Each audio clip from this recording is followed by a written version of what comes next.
Cover the coronavirus. We're checking in with mental health experts, and they say anxiety is high, but there are things that you can do to help yourself. Joining us this morning, Dr. Lauren Frank, an associate professor at Portland State University. And I was just talking with you during the break. I mean, it's just exhausting, the amount of stuff that's being thrown at us, especially in the past few days about the coronavirus. So you are particularly interested in people's reactions to things like this, and what have you been seeing?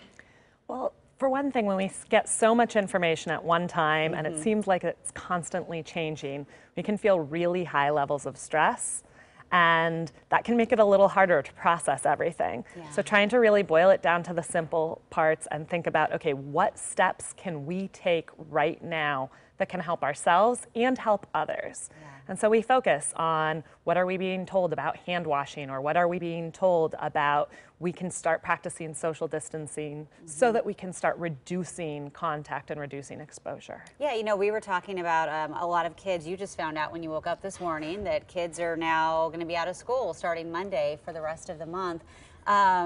What are the things, you know, because then parents are at home with them maybe, and I know my husband's kind of freaking out. What are the things that maybe you can do while you're at home, keeping that safe distance from people to relieve anxiety? Does that include like taking a walk in nature where there aren't many people?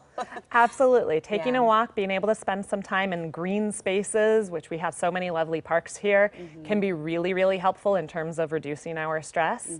Also just getting some physical activity, even though we might be staying home much more.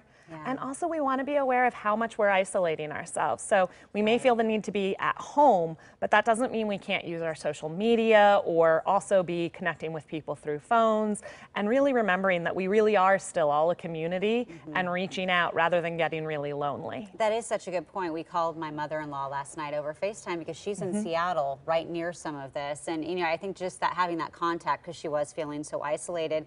But when it comes to social media, I would think there's a point that you want to expose yourself as far as that end of it, because there is so much out there to freak out about, and you've got these conspiracy theories out there too. So what's your advice for that? Because, you know, people are going to check Facebook and Twitter and everything else out there.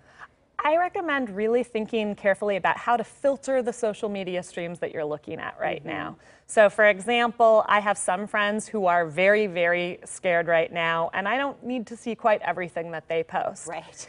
But I've also been really heartened seeing that on one of the groups that I'm on, people are making offers in our local community to go out and help run errands or pick up groceries or help those who are already feeling that they have to be self-quarantined. And that can actually help us feel more positive in this time. Yeah, that is definitely a good thing to see some positivity. Well, Doctor, thank you so much for coming in and sharing this advice, because a lot of people, including people I live with, are going through this anxiety right now. Now, we do have an entire section on coin.com dedicated to the coronavirus, including facts, myths, and what you should know and do to stay healthy, and that includes your mind. You want to keep your mental health healthy during this time. All right, I want to toss it over to Kelly Barron right now for a look at our